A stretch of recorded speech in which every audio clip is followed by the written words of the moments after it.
Okay. For India market, honestly, early this year, we are targeting 2.1 million because after visa free, the numbers are very encouraging. We touched 1 million in 2024, and 2025 we touched 1.5.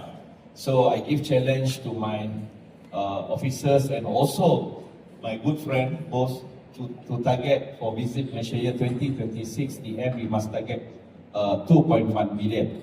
And suddenly the war hit.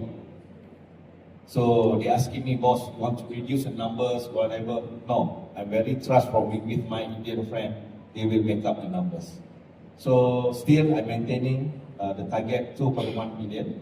And honestly, for India market, we already talked several meetings. We want to have more new product for India market, more new experience for the India market, for them to explore more in Malaysia.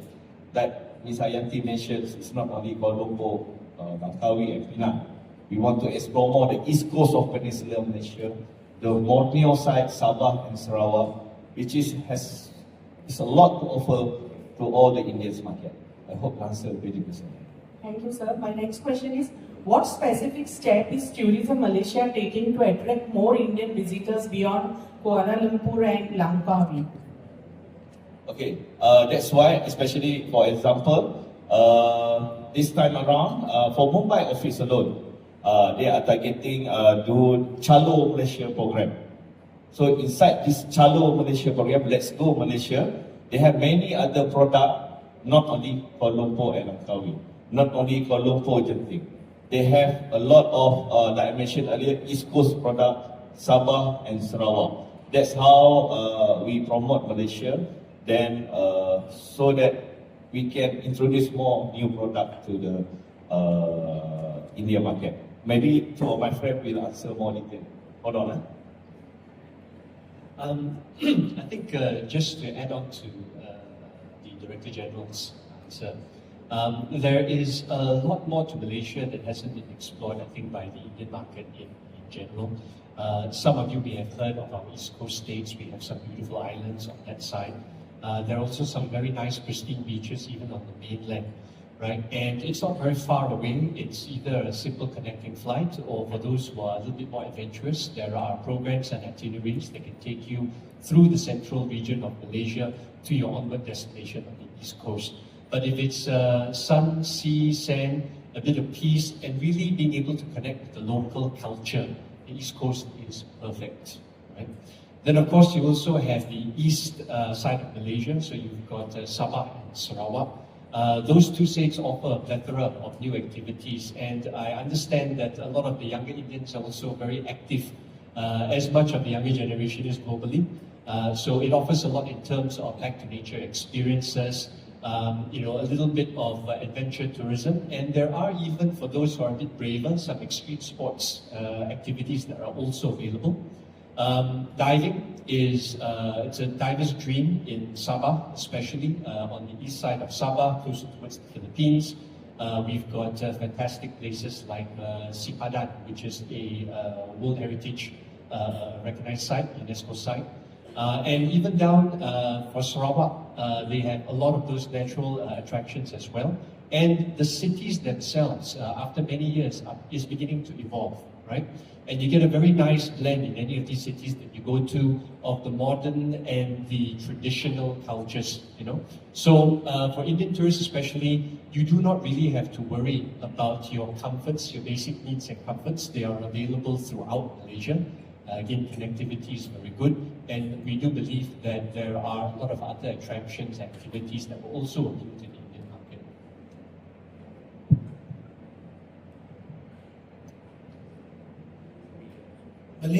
Product in Malaysia for Indian tourists is very appealing. There are lots available. I think that we give it some example. The focus very much into KL, then Genting Islands, which is the hill station.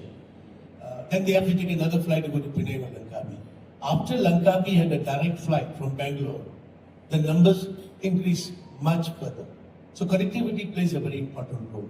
Then Chennai Penang came in direct flight, just about 10 days ago, we had a group direct from Chennai, 120 people in Nippon Bay, in Sunday group, only Penang. They didn't even go to KL or anywhere else. Came to Penang and went back to Penang.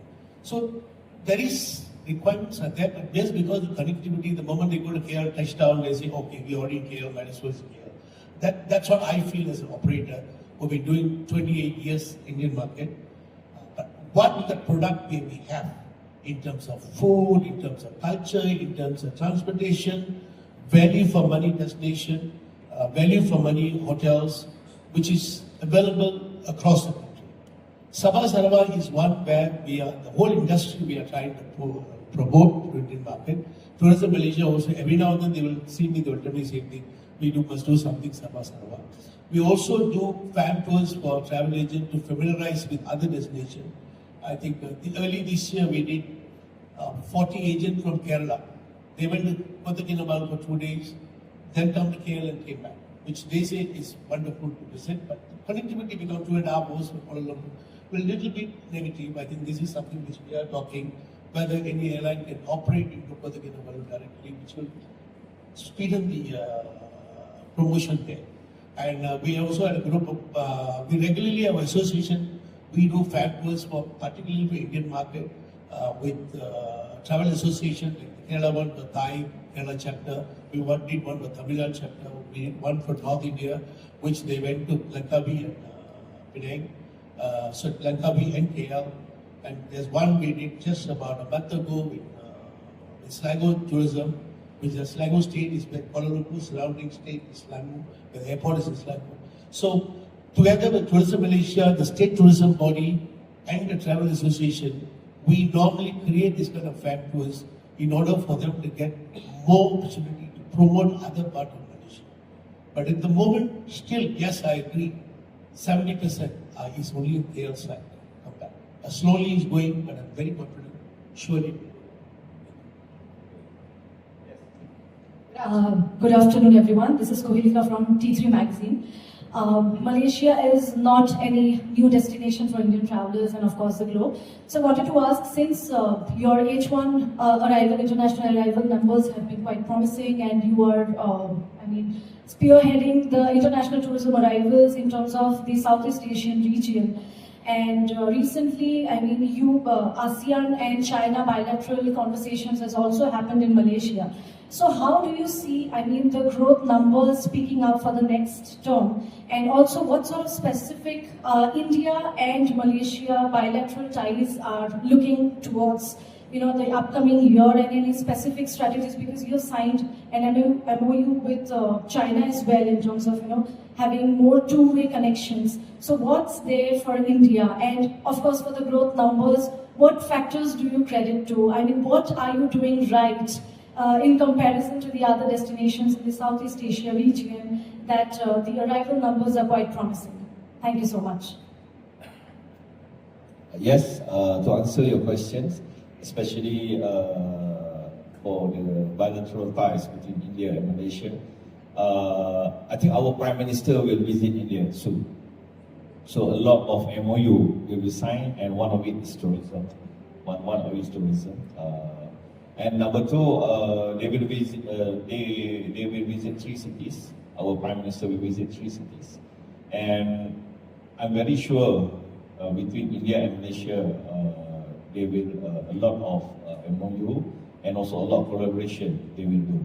And besides that, also Tourism Malaysia itself, in order to make it the connectivity to connect India and Malaysia. So we already talked a lot with the Indigo Air, for example, to have more connectivity other destination than the main one. For example, maybe from other city in India coming to different city in Penang or Langkawi, or maybe Kota Kinabalu, like what Dr. already mentioned, because the demand is there, but now there are no connectivity. Okay, what will make tourism in Malaysia for India market, especially to do? That's why I always urge our tourism operators to have a new product, to have a new experience, like I mentioned earlier, to be introduced to the Indian market. Because for example, like niche, women tourism, you know, sometimes I saw a group of only women young Indian women traveler. They come with the group, all women. See, the guide tell me, boss, this is women tourism. You see, they have their own itinerary, different type of product they want to see. Sometimes they go to high end, sometimes they want to enjoy the street food. Okay, so that's why I say if we know our target market well, I think we will answer your first question that to achieve the numbers that we want. So the niche market is very important. Sometimes we want to do sport tourism, especially F1, even though it's a Bahrain F1, but we help Malaysia. And a lot of motorsport lovers coming from India also. I heard booking coming from India is increasing from 1,000 tickets they requested as for yesterday. So it's coming. Then we have MotoGP coming soon during November. That one already 5,000 pack already confirmed coming from India, but different booking. Yes, that's why we focus niche and more niche market in order for us to get more numbers. Yes, besides the normal things like weddings, MICE market, it always continue. We have 1,000 of MICE group coming to Malaysia. Of course, Police, Langkawi, Penang is popular. These two destinations, and also Langkawi, Penang and Kuala Lumpur is popular among the MICE destination. So if everybody play their role, we will achieve what we target at the end of the year. Okay, Nigel? I think to add to that also, there are other aspects of the market that the Indian corporate markets especially could be interested in. Malaysia sits at a very nice price point, right, between countries like Singapore, for example, and even Thailand. So in terms of connectivity, yes, we do have good connectivity. We could do with more, of course. But what we would like to look at is to encourage, especially the corporate sector of India, to consider Malaysia as a venue for their meetings. Now, this is actually one of the new popular trends worldwide, where meetings are held in small groups, normally the C-suites and above, you know, or management level corporate groups who need a place to go to, sit down, do a bit of powwow, you know, strategize, you know, reorganize, and do it in the place where all the modern facilities are available, suitable for the corporate customer, yet at a rate that is highly affordable, right? Even for companies, regardless of size. So that is going to be one future market that we think should be developed in India. The second thing, of course, as the DG has also mentioned, Malaysia is also actually quite famous for sporting events. I was told yesterday night that there is a bit of a lack of accessibility in terms of golf courses here in India, and Indians love to play golf. You know, so Malaysia, for example, is one of those destinations. There are plenty of golf, we call that golf courses available in very beautiful scenic places, all very accessible. It is also one of the places where a lot of international events, besides motorsports, are being held. We have the famous Tour de Langkawi. We have multiple Ironman events running throughout the country. Recently, pickleball has become extremely popular. And we have seen a lot of traction there in Kuala Lumpur and the other states. Matra, for example, organized the Pickleball Grand Slam in Kuching last year, and we had some of the top Indian players come to contest and compete in Kuching, Sarawak. And so sports tourism is not just a niche product for us. The infrastructure is there, it is available. The authorities are well versed in these kinds of events, and one thing we would probably like to see is to perhaps encourage some of the Indian companies or event organizers to consider Malaysia as one of those sporting destinations as well. Okay, just to answer the first question, India is still a core member in ASEAN. Okay, it's not that just because it's in China, we have neglected. India has a very strong presence in ASEAN. In Malaysia, there is even an association called ASEAN and India Business Community Chamber, which is how local Indians are heading with them. And the other good example I would give you, two large countries, visa are always a problem, which is China and India. Where I think some of you, if it goes back to some people in the industry, not long ago, 3 years ago, we had a lot of issues on visa, Indian to come to Malaysia. Process slow, rejection high, people go to airport, don't get visa, all these problems were there. But these two countries, Malaysia, made visa free, not just application. You don't have to apply. You just come to the airport, you give your thing, whatever document asks you, visa free. That shows the commitment of Malaysia over the Indian market. You know, visa relaxation does not come from Ministry of Tourism. Am I right to say that? It comes from Ministry of Home Affairs. Ministry of Home Affairs is the government. I cannot speak on government. So it comes from Ministry of Home Affairs. And for Ministry of Home Affairs in many countries, they are not worried about tourism so far. Security, priorities are different. But in Malaysia, this Home Affairs gave visa free to these two large countries for the last 2 years, and which expected to extend next year as well. We have made request to the Ministry of Tourism, through him, office. We are trying to get this approved for next 1 or 2 years again. Thank you very much. Good afternoon, sir. Can you throw some color on the holiday packages starting from 11,000? Are these corporate or individual packages? To answer that, if I may share on the slides of our current campaign, just running, starting 10th of August. It is Chalo Malaysia campaign with packages starts from 11,000 rupees. This is direct to consumers. And how we are getting this done through our DMC partner, the Indian DMC partner. Packages, we have special packages, not only Kuala Lumpur, we have targeted also this time to Cameron Highland.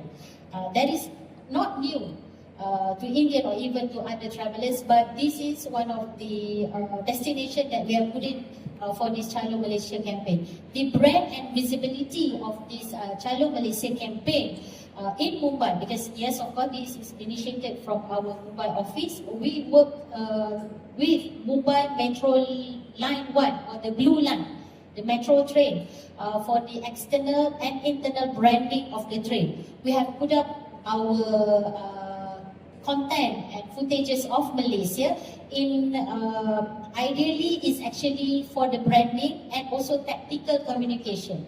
Throughout the branding and awareness, we urge to create demand for the commuters. I come to understand that it is almost 500,000 commuters daily commute between Versova, Andri and Gakopa. And these are the target travelers or the community that coming from corporate sectors, entrepreneurs and also families and young urban travelers, of course. And between our collaboration with our local partners, these have come out, and this campaign will last for until September. Why we choose this third quarter of the year for the campaign is during the festive season, of course. We come to understand also the Indian travelers, besides having the festival in India, there are some also travel abroad. And due to the awareness of our Visit Malaysia campaign 2026-2027, we take this opportunity as branding awareness. And this is our first time in India to do this branding using this train. You have seen Malaysia, for example, in London, we have run our London taxi, London bus, but this is first in India. Yes, madam. Good afternoon. So,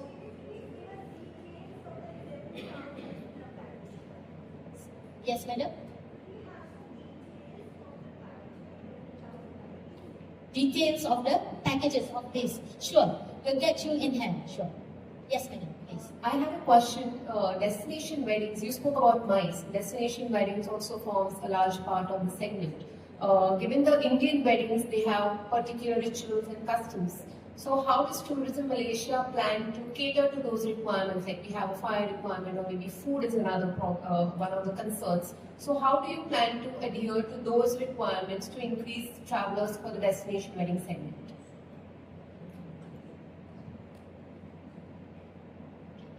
in terms of offerings for the Malaysia as a preferred wedding destination, I have to say as a preferred. We may be not the main wedding destination as a preferred comparing to our neighboring country, like I have to say here, Vietnam and Thailand. But in terms of facilities, I just spoke to you last night about this wedding destination, where the facilities that Malaysia have in terms of infrastructure for the wedding requirements, I come to understand also there's a lot of details for wedding requirement, especially for India. The venue itself, be it you want to do your wedding on the highland, by the beach, in the city, we have that facilities in terms of the venue. Catering, I'm sure, due some of the requirements for the meals requirements. I come to understand also about the giant food, where the planners, the wedding planners from India, they bring their own chef and even the ingredients. But we, from Malaysia, stakeholders, especially from the hotel, we can cater the venue only to rental the kitchen to that extent. And of course, later Medato would like to add on the how the crowd arrangement on that. Please. Okay. Wedding, it is upcoming destination Malaysia. Compared as what Nati saying, compared to our neighbors, we are a little behind, but we are there. The only issue that's when it comes to, like, we have done something, our company has done it, even other organizers, other hotels has done it. If anybody knows Munna Maharaj, Calcutta, one of the most popular event chef, he brings in about 40 chefs to do it. He needs his own coach to come in to do everything. He does the, as French says, they hire the whole kitchen, they do the whole marketing, everything comes. How much we put in from even the Indian chef, we, the hotel trying to put in. End of the day, the wedding family, their community, the expectation is far higher than what the hotel can put. That is one thing to understand.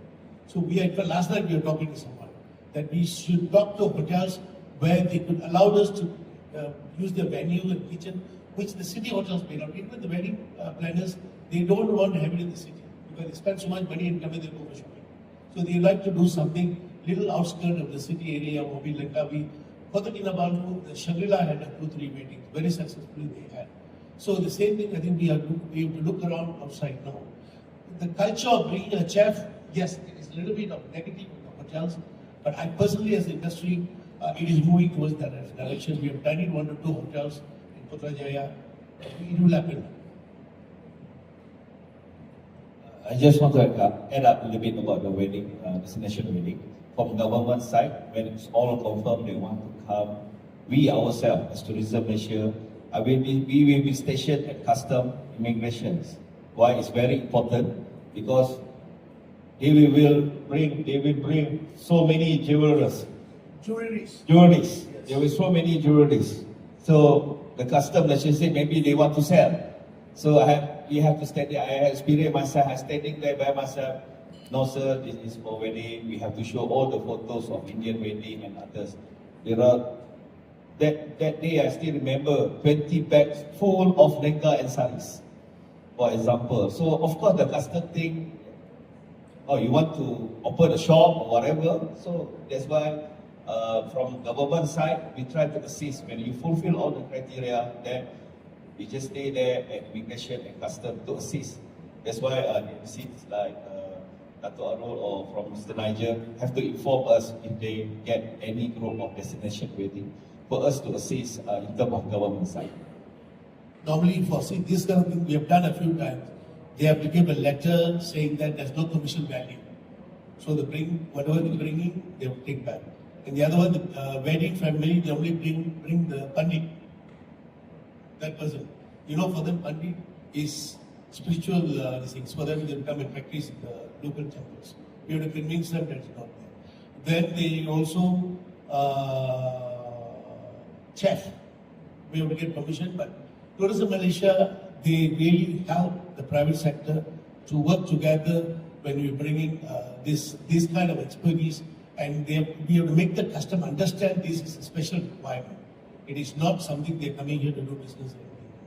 And there was once they brought they said family tradition. some family there. They even one family, they brought that also. But we still got permission for them. We make them understand, the customer understood. Hello, I'm Prashant from DTJ Vaccine. So we understand that airfares are a problem. So what is Tourism Malaysia doing? And is Tourism Malaysia doing any strategic deals with airline stakeholders to get something for the travelers?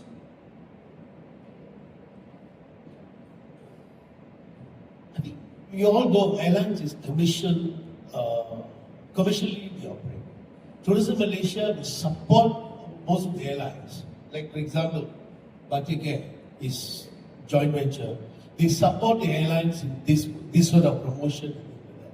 So Tourism Malaysia will be able to determine the airfare. What is the airfare from point A to point B? I think it's a commercial decision by the private airlines. I think we all know most of the airlines are almost dead during COVID, and after that they all came back, and what they are today at least is supporting the industry. It's not just Malaysia alone, other part of the world as well. So Tourism Malaysia, in any promotion, for example, we are here today as a delegation, 40 delegates. Batik has given a special friend for us to come here to promote this event.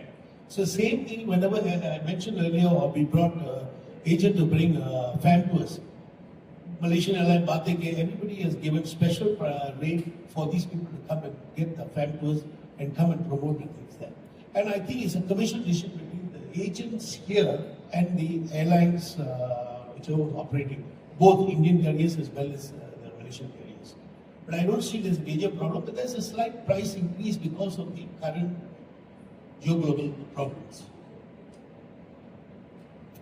Yeah, just to add on to that, I think Dr. Arul has already mentioned some of the challenges the airlines are going through. But in terms of strategic partnerships, on the commercial side, even associations like MATA and I believe also MITA and other associations, we have different relationships with the different airlines itself. So for us, it's going to be more an issue of how can we partner together with these airlines to open up new markets and routes. Now, once that happens, we do foresee that the current issue aside with the fuel crisis, airfares would start to normalize, right, when more and more routes become available. So I think one of the things that we're doing together with Tourism Malaysia is trying to open up these routes, encourage more people to travel, and thereby encourage airlines to keep those routes more sustainable.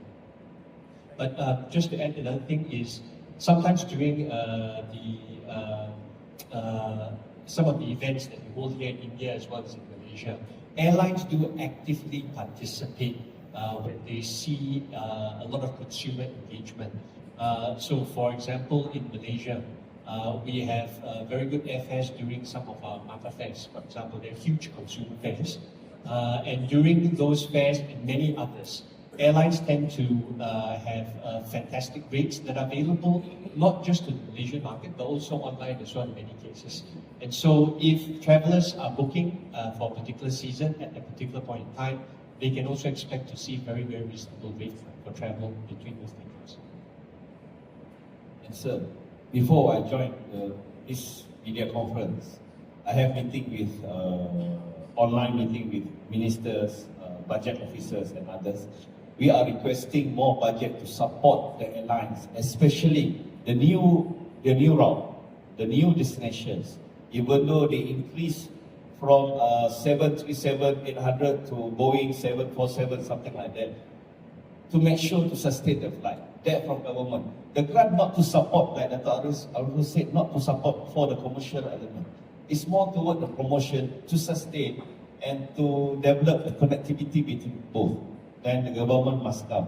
And we also helping together with Malaysia Airport Berhad to give some incentive, 6 month free rental or something like that. There are a lot of incentive inside the Malaysia to encourage the foreign carrier or our national carrier, local carrier to go to search for the new destination which has potential to come to Malaysia. If I may add on the smart partnership or the collaboration between Tourism Malaysia and the airline carrier. I give example, Tourism Malaysia has just recently signed MOU with Singapore Airlines. So why we use these foreign airline carrier to show that our support is not only concerning of Malaysia airline carrier, but we work closely with other airline carrier. For example, what's good, what's benefited to the Indian?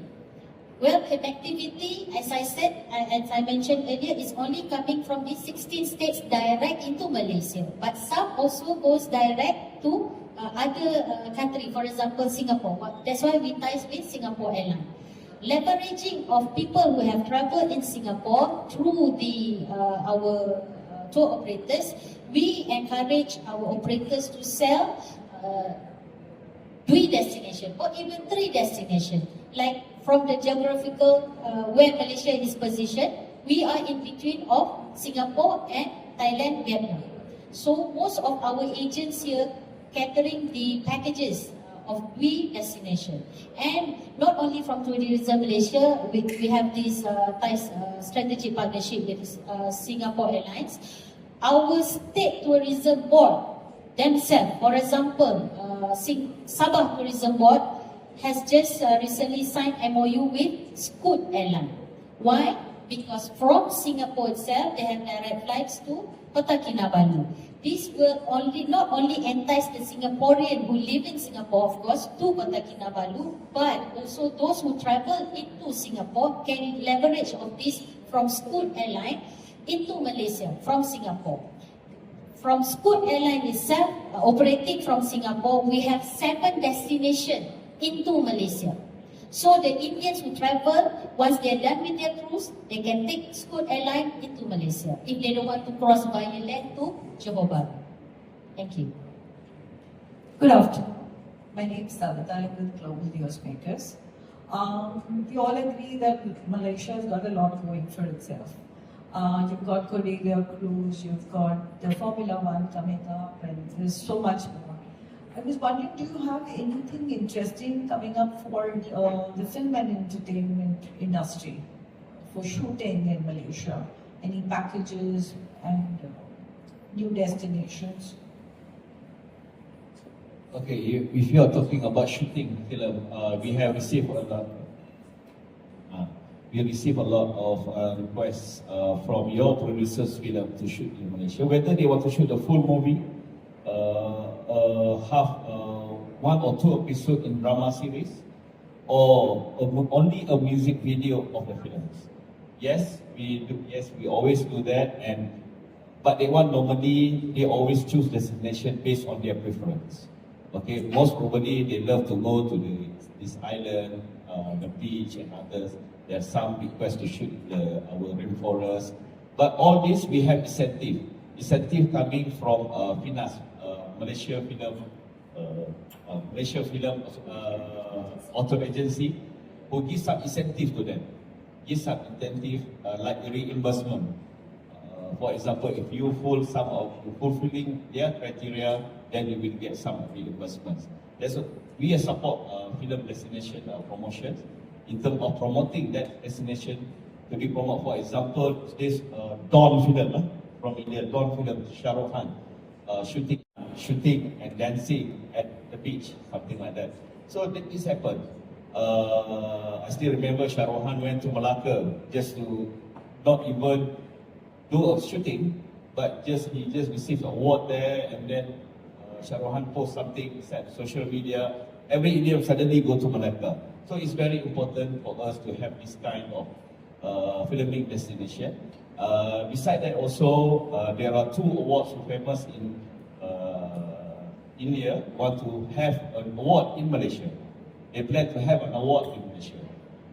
For example, like IFA, Z Sign TV Award, something like that. So they are planning to have, but we're still negotiating. Of course, I know it's very expensive to bring the tourism award out from your country and others, but we're still negotiating. But we really hope it can be materialized. Do you plan on hosting any shopping festivals? Shopping festival? Yeah. Yes, shopping is year-round, not year-round. At the end, we will have Malaysia year-end shopping sales, which is, I can say, a lot of packages coming from India to come from Malaysia for shopping, especially the branded goods and others. Of course, most of it focused in Kuala Lumpur and Johor Bahru. Why Johor Bahru? Because the Johor Premium Outlet give a great discount, especially on the branded item. So we plan. Actually, we already planned. We will launch and we will make sure when Miss Haryanti will expose all the packages during Malaysia year-end sales. We so-called Malaysia year-end sale. That means like in London they have what Black Friday, for example, in London. So we might have similar but year-end sale for 1 month sales at the end of the year. Madam, Dr. Mr. Vijay, if I may add on the entertainment, films and entertainment Malaysia as a film shooting destination. I believe you guys or anyone of you have watched Awarapan 2, the second, yeah, which have shot in Kuala Lumpur. So behind it, there is Tourism Malaysia and our other authority agencies where we have facilitated the production company, of course, and giving incentive. That one throughout our film agencies that on the authorities. And also on talking about the entertainment, in December, we have special packages on that too. So I have to touch base on that. We come to understand once the ticket sale launch, within 2 hours, almost sold out. But initiative, I have to congratulate the initiative from the Indian local DMCs. Once they know about concerts is happening back in Kuala Lumpur, they contacted us. Tourism Malaysia, is there anything that we can do to bring our fan to Malaysia? Then we contacted our partners back in Kuala Lumpur. They will prepare, especially on the ground. We cannot do not so much on the tickets because that is by the tickets organizer. But to facilitate during the Kuala Lumpur, once they're done with their concerts, arriving 1 day earlier, and then after the concerts, they can have other tours, not only Kuala Lumpur, they go to Malacca or even shopping to Genting. So just confirm news that BTS is performing at BTS? Yes. That's very interesting. I think the film industry for a long time, there's a scheme, the amount of money they spend, the government will give to the filming board. There are a lot of video launches happening. If you know the latest hype in the country, the Tamil Nadu Chief Minister, there's a movie has been released recently. His video launch was done in Kuala Lumpur, in the National Stadium. There were 85,000 spectators was there from India as well as Malaysian India as well. It was happened like 27th of December. So I happened to be part of it. So it is not, we are not restricted, and that is the very fastest reach to the community, to the Indian nationals. When you do any movie, we allow any movie, any stage show is happening, means IFA is the second time they're coming there. August they have confirmed, October is coming. So there are a lot of other things happening in Malaysia. And a lot of movies are shot in pockets, small things.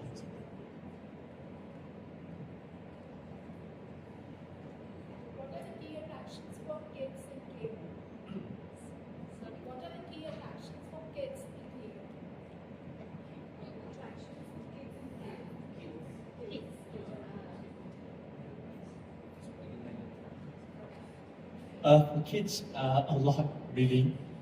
Some of the most famous places in Kuala Lumpur, which is very family oriented, you've got Sunway Resort, a huge water theme park, a city on its own really within Kuala Lumpur. So you've got the theme park itself, you've got a number of hotels and that are integrated.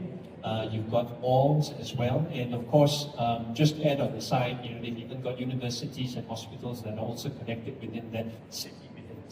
That's in Kuala Lumpur alone. You've got some IP owners like Zania that are there offering experiences for kids wanting to experience what it's like to be a pilot, for example, or any other sort of profession. You've got new theme parks. I think in Selangor we have the what's it called? Luge. The Luge, very exciting. You've got the Gamuda Cove, and you've got also other small attractions that are also running within the Klang Valley. You've got pets, pets in farm in the city type experiences, which are all very family friendly. And you've also got those which are more suited to maybe older kids that are more education oriented. You've got, besides the museums, you've got a lot of experiential sites to visit that are also catering towards those who are more interested in agricultural experiences, outdoor sports activities, science. The new Petro Science has just launched, I believe, in Ombak, which is a new, very futuristic looking shopping center, which is very, very close to the Kuala Lumpur city center itself. So these are just a number of the items that are available. There are a lot more actually. I don't know whether Arul will be able to. Children, there are a lot of theme parks. One thing Malaysians, I don't know how, the investors, it's not government owned, it's private owned. There are so many theme parks, whether it's water parks, a dry park, Kitchenia. The Kitchenia, when I went, I couldn't go myself. I had to go with the child. They know they allowed you to go. And then Legoland in Johor Bahru. It's a first in this part of the world, or part of the world.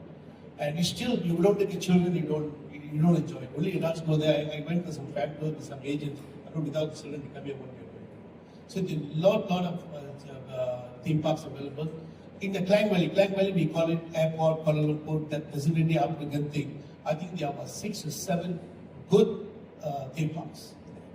It is integrated adults, child, and with age people. So they're lovely. And then we go further down to the Ipoh, it's 200 kilometers up north. There is theme park. You go to Langkawi already having theme parks there. South, you go to Johor, there's great theme park. So you theme park, there's embedded many available. Ladies and gentlemen, unfortunately, we are a little short on time, so we're going to